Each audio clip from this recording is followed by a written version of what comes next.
Good morning, నేను Vamshi. Welcome to morning prime time. Details లోకి వెళ్ళి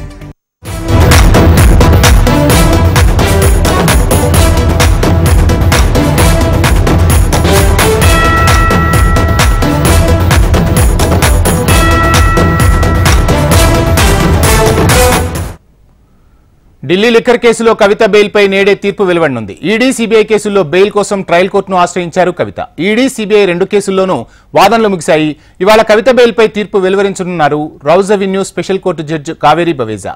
కాగా లిక్కర్ కేసులో మార్చి 15న కవితను ఈడీ అరెస్టు చేసింది. ఏప్రిల్ 11న సిబిఐ అరెస్టు చేసింది. ప్రస్తుతం జ్యుడిషియల్ రిమాండ్లో భాగంగా కవిత తీహార్ జైల్లో ఉన్నారు. కవిత జ్యుడిషియల్ రిమాండ్ ముగియనున్న నేపథ్యంలో నేడు తీర్పు వెలువరించే అంశం సర్వత్రా ఉత్కంఠ రేపుతోంది.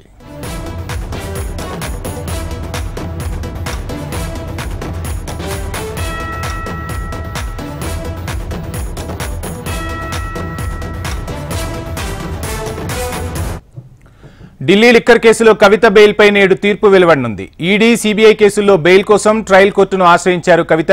ఈడీ సిబిఐ రెండు కేసుల్లోనూ వాదనలు ముగిశాయి. ఇవాళ కవిత బెయిల్పై తీర్పు వెలువరించనున్నారు Rouse Avenue special court judge Kaveri Baweja. కాగా లిక్కర్ కేసులో మార్చి 15న కవితను ఈడీ అరెస్టు చేసింది. ఏప్రిల్ 11న సిబిఐ అరెస్టు చేసింది. ప్రస్తుతం జ్యుడిషియల్ రిమాండ్లో భాగంగా కవిత తీహార్ జైల్లో ఉన్నారు. రేపటితో కవిత జ్యుడిషియల్ రిమాండ్ ముగియనున్న నేపథ్యంలో వెలువరించే తీర్పుపై సర్వత్రా ఉత్కంఠ నెలకొంది.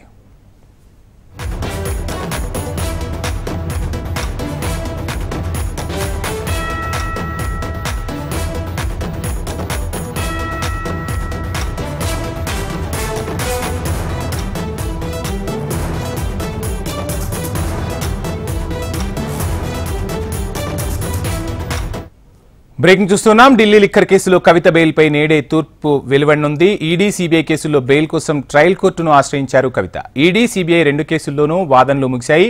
ఇక కవిత బెయిల్పై తీర్పు ఇవాళ వెలువడే అవకాశం ఉన్నట్టు తెలుస్తుంది. Rouse Avenue special court judge Kaveri Baweja ఈ తీర్పును వెలువరించనున్నారు. ఇక లిక్కర్ కేసులో మార్చి 15న కవితను ఈడీ అరెస్టు చేసింది. ఇక ఏప్రిల్ 11న సిబిఐ కవితను అరెస్టు చేసింది. ప్రస్తుతం జ్యుడిషియల్ రిమాండ్లో భాగంగా కవిత తీహార్ జైల్లో ఉన్నారు. రేపటితో కవిత జ్యుడిషియల్ రిమాండ్ ముగియనున్న నేపథ్యంలో నేడు వెలువరించే తీర్పుపై సర్వత్రా ఉత్కంఠ నెలకొంది.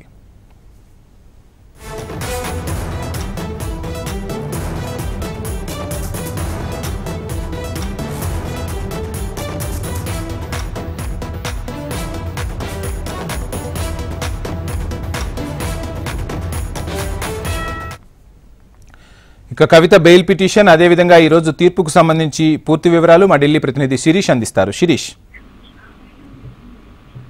వంశీ, ఇటు సిబిఐ అదేవిధంగా ఎన్ఫోర్స్మెంట్ డైరెక్టరేట్ ఈ రెండింటికి సంబంధించిన కేసుల్లో ప్రస్తుతానికైతే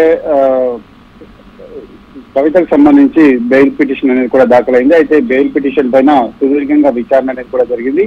అయితే విచారణ జరిగిన అనంతరం రెండు పిటిషన్లలో పైన కూడా తీర్పుని ఈ రోజుకు వాయిదా వేయడం కూడా జరిగింది. ఢిల్లీ సంబంధించిన లిక్కర్ స్కామ్ లో కవిత కీలక నిందితురాలు. ఆమెను సుదీర్ఘంగా విచారించాల్సింది కాబట్టి ఆమెకు ఎటువంటి బెయిల్ అనేది కూడా మంజూరు చేయొద్దు అని చెప్పేసి ఈడీ సిబిఐ రెండు కూడా కోర్టులో వాదించడం కూడా జరిగింది. ఈడీ సిబిఐ ఈ రెండు కేసుల్లోనూ కూడా వాదనలన్నీ కూడా ముగిశాయి. సో కవిత బెయిల్ పైన ఈ రోజును Rouse Avenue special court judge Kaveri Baweja తీర్పును వెలువరించనున్నారు. లిక్కర్ కేసులో మార్చి 15న కవితను ఈడీ అరెస్ట్ చేయడం కూడా జరిగింది. అయితే ఏప్రిల్ 11వ తారీఖున కవితను సిబిఐ అరెస్ట్ చేసింది. ప్రస్తుతం రెండు కేసుల్లో కూడా జ్యుడిషియల్ రిమాండ్ లో భాగంగా కవిత తిహార్ జైల్లో ఉన్నారు. అయితే రేపటితోటి కవితకు సంబంధించిన జ్యుడిషియల్ రిమాండ్ అనేది కూడా ముగుస్తుంది. సో ఈ నేపథ్యంలో కవితకు సంబంధించి ఈ రోజు తీర్పు అనేది కూడా రావడం చూడొచ్చు. అయితే ఈ రోజు ఊరట లభిస్తుందా లేదా అనేది కూడా చూడాలి. ఒకవేళ జ్యుడిషియల్ కస్టడీ అనేది కూడా పొడిగించొద్దు అని అంటే మాత్రం ఇటు ఈడీ సిబిఐ రెండింటికి సంబంధించిన కేసుల్లో బెయిల్ అనేది కూడా రావాలి. ఒక కేసులో బెయిల్ వచ్చి మరొక కేసులో బెయిల్ రాకపోతే మాత్రం కవిత ఇక్కడ జైల్లోనే ఉండాల్సిన పరిస్థితి అనేది కూడా ఏర్పడుతుంది. సో మొత్తం మీద కూడా ఈ రెండు కేసుల్లో కూడా ఏకకాలంలో తీర్పును వెలువరిస్తామని చెప్పేసి కూడా జడ్జి స్పష్టం చేయడం జరిగింది. అంటే రెండు కూడా ఒకే కేసుకు సంబంధించినవి, కాకపోతే వేర్వేరు దర్యాప్తు సంస్థలు దర్యాప్తు చేస్తున్నాయి కాబట్టి ఈ రకమైన నిర్ణయం కూడా తీసుకోవడం జరిగింది. Vamshi, thank you Sirish.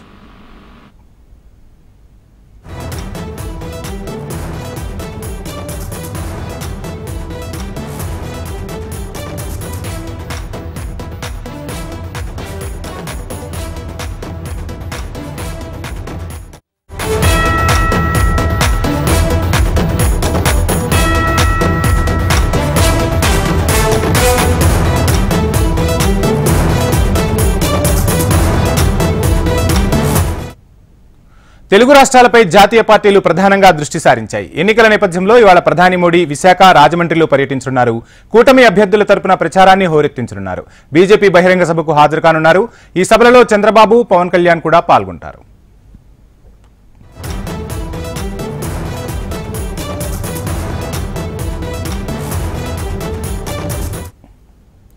తెలుగు రాష్ట్రాలపై జాతీయ పార్టీలు ప్రధానంగా దృష్టి సారించాయి. ఎన్నికల నేపథ్యంలో ఇవాళ ప్రధాని మోడీ విశాఖ, రాజమండ్రిలో పర్యటించనున్నారు. ఇక విశాఖ, రాజమండ్రి పర్యటనకు సంబంధించి అదేవిధంగా ఈరోజు సభ సంబంధించిన ఓవరాల్ డీటెయిల్స్ మా ప్రతినిధి అనురాధ అందిస్తారు. అనురాధ, చూస్తున్నాం ఇక ఎన్నికలకు సమయం దగ్గర పడుతుంది. ఈ నేపథ్యంలో జాతీయ నాయకత్వం అంతా తెలుగు రాష్ట్రాలపై దృష్టి సారించారు. ఈ నేపథ్యంలో ప్రధాని ఆంధ్రాకు రానున్నారు. మొత్తంగా ఈ సమావేశం ఎలా జరగనుంది? సమావేశానికి సంబంధించిన అప్డేట్స్ ఏంటి?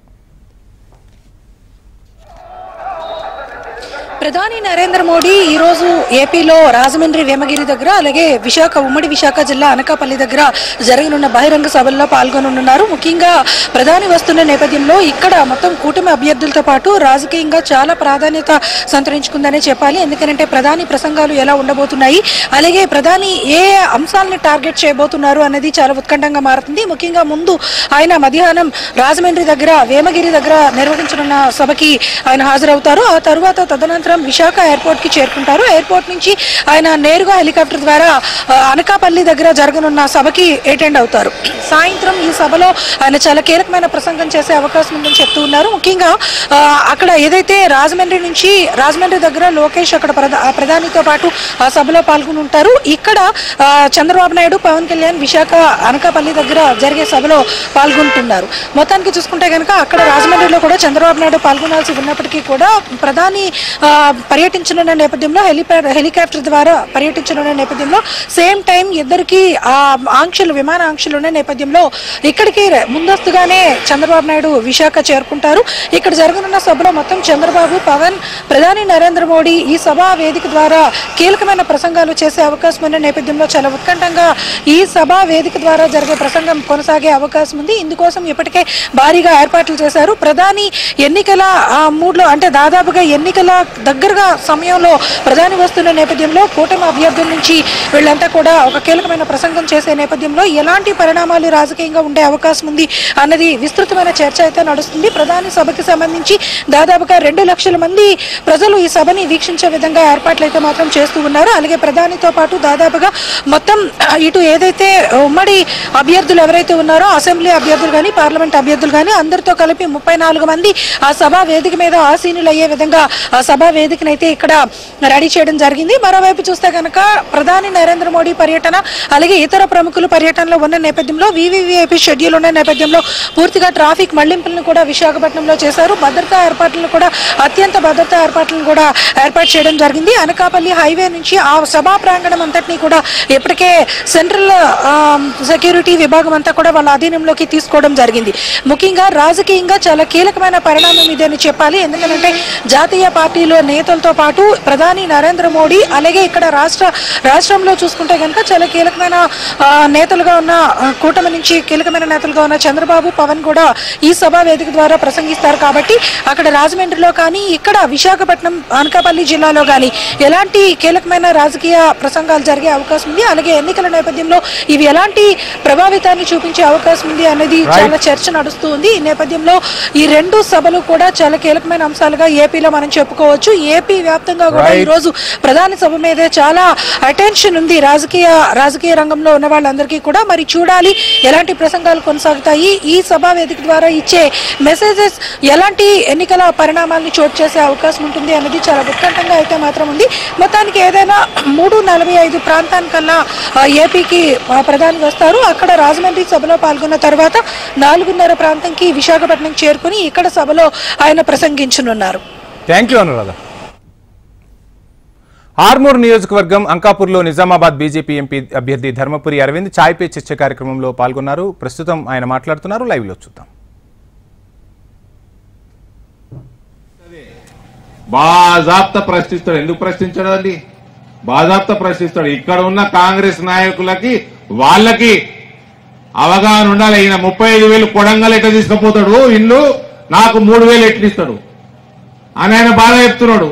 దానికి నిజామాబాద్ కాంగ్రెస్ వాళ్ళు ఈయనకు సపోర్ట్ చేయాలి. బిల్డింగ్ కడతా, కిరాయిదారుని చూసుకుంటా, మంచి దందా చేస్తుని చూసుకుంటాము, బేకార్గాన్ని చూసుకోం కదా. 30 ఏళ్ల కింద 40 ఏళ్ల కింద 15,000 రేట్ వచ్చినప్పుడు ఏం చేసిండ్రు మీరు? బిల్డింగ్ కట్టిండ్రు, ఆ కిరాయి 60 రూపాయలు వస్తుంది కదా, ఇచ్చేరా బాబా 60 రూపాయలు అని అప్పచెప్పారు. ఆడు దందా నడిచిన రోజులు కిరాయి వచ్చింది. ఓ 10 ఏళ్ళు అయినాక ఆ దందా పోయింది, మన కిరాయి వచ్చుడు ఆగింది. ఇక మళ్ళా కొత్త కిరాయి కట్టుకోవాలంటే కొత్త బిల్డింగ్లు మస్తు వచ్చాయి చుట్టుపక్కల, కిరాయికి పోదు. 30కి ఇచ్చేస్తాం, మరి ఏదో ఒకటి వస్తుంది. 20కి ఇచ్చేస్తాం, ఏదో ఒకటి వస్తుంది. మేము ఖాళీ పడే ఉండకంటే ఇట్లా అని నేనేం చేస్తా, నేను 60కి ఇయ్యా, నేను 45కే ఇస్తా. అవతలోడు అరే చుట్టుపక్కల అన్న 60 ఉన్నాయి, వీడు 45కే ఇస్తా అంటుండే, బిల్డింగ్ కూడా మంచిగున్నది, కానీ నువ్వు సంపాదించే సంపాదనలో 10% నాకు ఇయ్యి, అయితే 45 ఇయ్యి లేదా 10% ఇయ్యి, ఏది ఎక్కువ ఉంటే అది ఇయ్యి అని అగ్రిమెంట్ చేసుకుంటా. ఇవాళ అట్లా ఆ రకంగా ఆలోచన చేసుకొని ముందుకు పోవాలి. మనం ఇలా పసుపు ఎగుమతి చేస్తున్నాం, పసుపు ఎగుమతి చేయొద్దు. ఇక్కడ ఫ్యాక్టరీలు రావాలా, పసుపు కనీసం పసుపు పౌడర్ చేసి ప్యాకెట్ చేసి ఇందూరు పసుపు అని ఒక బ్రాండ్ క్రియేట్ చేసుకొని, పసుపుకి అంకాపూర్ ఫేమస్, అంసాపూర్ ఫేమస్ ఇట్లా కాదు, ఇందూరు పసుపు ఒక బ్రాండ్ క్రియేట్ చేసుకొని మనమందరం ఎఫ్పిఓలు అయ్యి ఒక రైతు లెక్క ఆలోచన చేసుడు బంద్ చేసి ఒక వ్యాపారస్తుల లెక్క ఆలోచన చేసుడు మొదలు పెడితే 15, 25 అవుతుంది, 20, 35 అవుతుంది. ఏం ఆశ్చర్యం లేదు. నేను అసెంబ్లీ ఎలక్షన్ల కంటే ముందే చెప్పిన, పోయిన 2 సంవత్సరాలు కూడా పసుపు మురిగిపోయిందని మీకు తెలుసు. అతి వర్షాలకు మురిగిపోయింది 80% పసుపు. నేను అసెంబ్లీ ఎలక్షన్ల ముందే చెప్పిన 20,000 రేటు దాటుతుంది, వచ్చే సంవత్సరం దాటుతుంది అనుకున్నా. నేను ఈసారి 14-15 ఉంటుందేమో అనుకున్నా, ఈసారి 20,000 దాటింది. నేను 2-3 ఏళ్లలో మీకు 30,000 రేట్ వచ్చిన ఆశ్చర్యం లేదు, 30,000 రేట్ వచ్చిన ఆశ్చర్యం లేదు. ఎందుకంటే ఇలా 1,600 కోట్లు పసుపు ఎగుమతి అవుతున్నది. పసుపు బోర్డు టార్గెట్ 6,500 కోట్ల టార్గెట్ పసుపు బోర్డు ఎగుమతులు చేయడానికి. మళ్ళా టార్గెట్ పెట్టింది నరేంద్ర మోడీ, వాడో వీడో ఓడో కాదు. పనులు చేయకపోతే, యాక్టివ్ గా తిరగకపోతే, ప్రజాక్షేత్రం ఉండకపోతే టికెట్లు 105 సిట్టింగ్ ఎంపీలకు టికెట్లు కోసిండు, మంత్రి పదవులు కోసిండు, పని సక్క లేకపోతే. కాబట్టి భారతీయ జనతా పార్టీల పని, పార్టీ పెంచుడు ఇవిటి తప్ప వేరే దాని మీద, అవినీతి మీద చిత్తం ఉన్నా, పైసల మీద చిత్తం ఉన్నా ఎప్పుడు నౌకరీ పోతుందో తెలియదు. అది నరేంద్ర మోడీ. అందుకని అలా ఎవరిని అడిగినా అంకాపూర్లో కూడా మీరందరూ మేము అసెంబ్లీ కట్టేసినా మేము ఇటు మాత్రం మోడీకి ఎత్తామంటారు. ప్రతి జాగాలో గదే అంటున్నారు. ఎందుకంటున్నారని ఇందుకే అంటున్నారు. కానీ మా బాధ ఏంటంటే, నాది రాకేష్ బాధ ఏంటంటే, వీళ్ళు ఢిల్లీకి అంటున్నారు, ఇక్కడ గల్లీకి ఎందుకు ఎత్తలేరు? డ్రిప్ రాదు గల్లీకి వేస్తే. ఇల్లు గరీబైన ఎవరో ఇల్లు అడిగిండు, ఈడ ఇల్లు రాదు. మొగుడు సంపాదించే తెచ్చి పెళ్ళాంకి ఇచ్చే, పెళ్ళాం బుద్ధిమంతురాలైతే ఏం రా ఏం కావాలి, ఓ రోజు ఆలుగడ్డ తినబుద్ధి అవుతుంది, ఓ రోజు చికెన్ తినబుద్ధి అవుతుంది. అడిగి వండి పెట్టే మంచి తల్లి అయితే, మంచి భార్య అయితే అడిగి పెట్టే. ఈడ పెళ్ళాము, కేసీఆర్ అనే పెళ్ళాము కాళేశ్వరం ఒకటే పెట్టే, వేరే అన్ని ఉపాసం పెట్టే. ఇల్లు లేదు, ఆరోగ్య బీమా లేదు, డ్రిప్ లేదు, ఫసల్ బీమా లేదు, ఒకటే పెట్టే, వేరే అన్ని ఉపాసం పెట్టే. ఇల్లు లేదు, ఆరోగ్య బీమా లేదు, డ్రిప్ లేదు, ఫసల్ బీమా లేదు, విద్య లేదు, స్కూల్ నాశనం, టీచర్లు లేరు. ఏమి ఇచ్చినవరా అంటే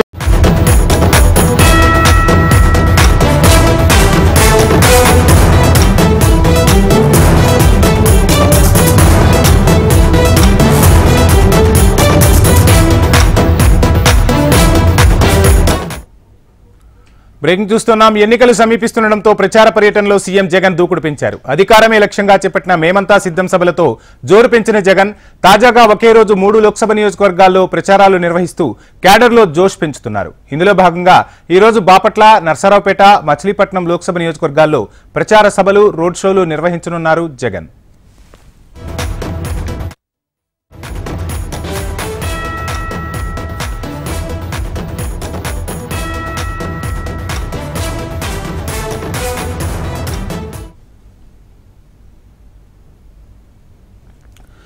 ఉదయం 10 గంటలకు బాపట్ల లోక్సభ పరిధిలోని రేపల్లె నియోజకవర్గ కేంద్రంలోని అంబేద్కర్ విగ్రహం సెంటర్ దగ్గర రోడ్ షో నిర్వహించి అనంతరం జరిగే ప్రచార సభలో పాల్గొంటారు. తర్వాత అక్కడి నుంచి మధ్యాహ్నం 12:30 నర్సారావుపేట ఎంపీ పరిధిలోని మాచర్ల నియోజకవర్గ కేంద్రంలో ప్రచారం చేపట్టనున్నారు.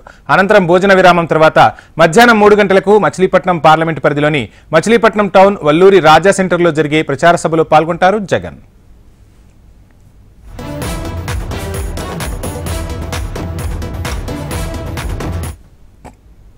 టీడీపీ నేతలు వైసీపీపై సీఎం జగన్పై ఎన్ని అబద్ధపు ప్రచారాలు చేపట్టినా ప్రజలు నమ్మే పరిస్థితులు లేరని కురుపాం వైసీపీ ఎమ్మెల్యే అభ్యర్థి పుష్పశ్రీవాణి అన్నారు.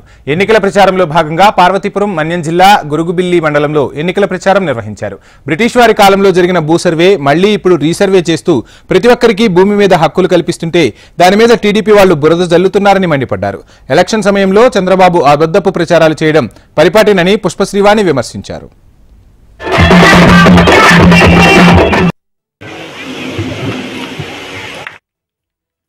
ఈరోజు తెలుగుదేశం నాయకులు ఏమీ దొరక్క జగన్మోహన్ రెడ్డి గారి పరిపాలనలో ఏమీ చెప్పలేక ఇంత సంక్షేమం అందించినటువంటి జగన్మోహన్ రెడ్డి గారికి వస్తున్నటువంటి ఆదరణ చూసి తట్టుకోలేక ఈరోజు ల్యాండ్ టైటిలింగ్ యాక్ట్ మీద అవాకులు చవాకులు అబద్ధపు ప్రచారం ఐవీఆర్ఎస్ ద్వారాగా ఈరోజు ప్రభుత్వం మీద అబద్ధపు ప్రచారం చేస్తున్నారు. ఇది కేంద్ర ప్రభుత్వం తీసుకొచ్చినటువంటి చట్టం.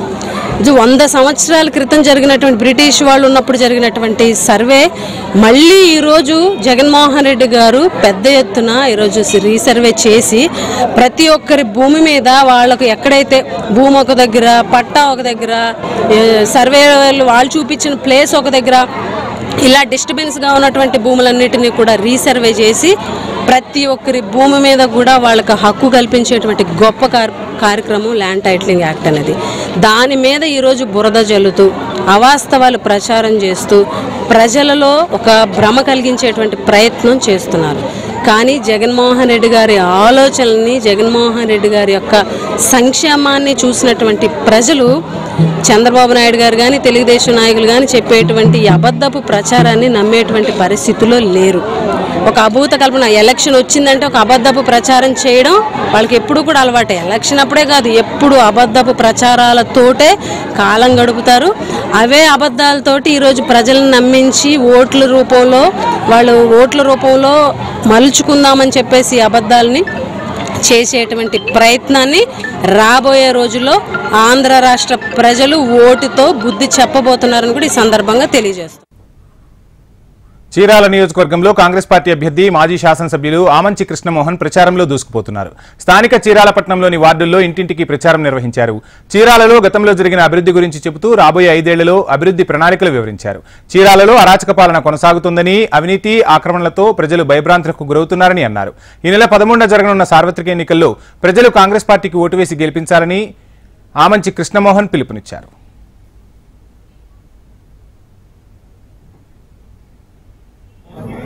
ప్రజల తాలూకు సమస్యలేంది, అలానే ఏ గ్రామం యొక్క స్థితిగతులు, జీవన విధానం ఏందనేది తెలుసుకునే ప్రయత్నం చేయట్లేదు. కాక అడ్డగోలుగా అరాచకమైనటువంటి అవినీతి డైరెక్ట్ నేను కాంగ్రెస్ పార్టీ అభ్యర్థిగా నేను వస్తూ ఉంటే అద్భుతంగా వెల్కమ్ చెబుతున్నాడు. నువ్వు ఏదైతే 10 సంవత్సరాలలో ఉన్నటువంటి పాలన ఉందో అలాంటి పాలనే కావాలని అడుగుతున్నారు తప్పితే నేను గత 35 రోజులు తిరుగుతున్నా, నన్ను ఎవరు ఇంతవరకు ఒక మాట కూడా ప్రశ్నించలేదు. నేను సామాన్యుడికి ప్రతిరోజు అందుబాటులో ఉన్నా. నాకున్నటువంటి 10 ఇయర్లో నేను ఓడిపోయిన తర్వాత కూడా కరోనా 2 years జనం మధ్యలో ఉన్నాను. 4,000 మంది ప్రత్యక్షంగా నేను నాకు చేతనైనంత వరకు ప్రభుత్వ పరంగా కానీ సహాయం చేయడం జరిగింది. రాజకీయం అంటే ప్రజలకు సేవ చేయడమే కానీ ఉన్నటువంటి స్థితి నుంచి ఇంకో స్థితికి ప్రజల యొక్క విధానాన్ని, జీవన విధానాన్ని మార్చడం తప్పితే, ఉపాధి అవకాశాలు కల్పించడం తప్పితే ఈ అడ్డగోలు దోపిడీ కాదు. చీరాల అనేది పేదలు ఉన్నటువంటి ప్రాంతం. ఇక్కడ అత్యంత నిజాయితీగా ఉండేటటువంటి రాజకీయ వ్యవస్థ ఉంటేనే ఇక్కడ ప్రజలకి 4 ఏళ్లు నోట్లోకి వెళ్ళి కష్టజీవులు బ్రతికేదానికి ఉంటుంది. అలా కాకుండా అడ్డగోలుగు చేశారు. ఈ 2 పార్టీలు 2వ స్థానం కోసం విపరీతంగా పోటీ పడుతున్నాయి తప్పితే నాకు కనీసం దగ్గరలో కూడా వీళ్ళిద్దరు లేరని చెప్పి ఈ సందర్భంగా నేను తెలియజేస్తూ, నాకు ఈ చూపిస్తున్నటువంటి ఆదరాభిమానాలని చీరాల ప్రజలు నేను ఎప్పటికీ మర్చిపోలేని చెప్పి ఇదే స్ఫూర్తిని ఈ నెల 13వ తారీఖు వరకు ఉంచి నన్ను అద్భుతమైనటువంటి మెజార్టీతో గెలిపిస్తే చీరాలని అన్ని రంగాల్లో గతంలో ఎలా అయితే ముందుందో అంతకన్నా బెటర్గా నేను ముందు వరుసలో ఉంచుతానని చెప్పి సవినయంగా ప్రార్థిస్తూ సెలవు చేస్తాను. కనీసం పార్లమెంట్ ఎన్నికల ప్రచారంలో భాగంగా సీఎం రేవంత్ రెడ్డి రాష్ట్ర వ్యాప్తంగా సుడిగాలి పర్యటనలు చేస్తున్నారు. రాష్ట్ర వ్యాప్తంగా పర్యటిస్తూ కార్యకర్తలను ఉత్తేజపరుస్తూ ప్రచారంలో దూసుకెళ్తున్నారు సీఎం రేవంత్ రెడ్డి. లోక్సభ ఎన్నికల సమయం దగ్గర పడుతుండటంతో ప్రచారంలో వేగం పెంచారు. క్యాంపెయిన్లో భాగంగా ఇవాళ సీఎం రేవంత్ 3 నియోజకవర్గాల్లో పర్యటించనున్నారు. సాయంత్రం 6 గంటలకు ఇబ్రహీంపట్నంలో రేవంత్ కార్నర్ మీటింగ్లో పాల్గొంటారు. రాత్రి 7:30 ఉప్పల్లో రోడ్ షో నిర్వహిస్తారు. రాత్రి 9 గంటలకు సికింద్రాబాద్లో రేవంత్ కార్నర్ మీటింగ్లో పాల్గొని ప్రసంగించనున్నారు.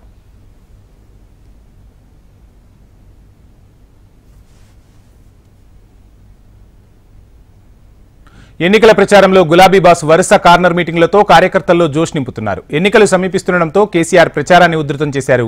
నేడు నిజామాబాద్లో కేసీఆర్ పర్యటించనున్నారు. కమ్మర్పల్లి నుంచి కేసీఆర్ బస్సు యాత్ర ప్రారంభం కానుంది. అనంతరం సాయంత్రం నిజామాబాద్లోని నెహ్రూ పార్క్ వద్ద రోడ్ షోలో పాల్గొంటారు గులాబీ దళపతి.